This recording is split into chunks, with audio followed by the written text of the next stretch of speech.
చరిత్ర సృష్టించిన ఎన్టీఆర్ చిత్రాలలో దానవీర సూరకర్ణ ఒకటి. ఆయన ఈ చిత్రం రూపొందించడానికి వెనుక ఒక చిన్న కథ ఉంది. తమిళంలో బిఆర్ పంతులు గారు భారీ ఎత్తున కర్ణ చిత్రాన్ని నిర్మించారు. అందులో శివాజీ గణేశన్ కర్ణుడుగా, ఎన్టీఆర్ శ్రీకృష్ణుడుగా నటించారు. అప్పట్లోనే ఎన్టీఆర్కు కర్ణుడి జీవితాన్ని సమగ్రంగా పరిశీలించి సినిమాగా తీయాలనే ఆలోచన వచ్చింది.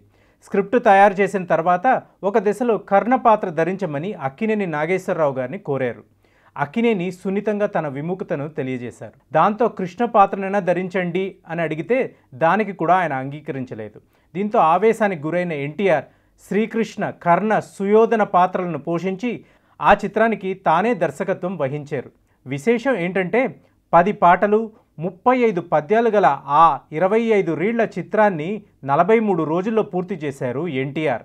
తుది మెరుగులు దిద్ది విడుదల చేశాక ఆ చిత్రం 4 గంటల 7 నిమిషాల నిడివి వచ్చింది.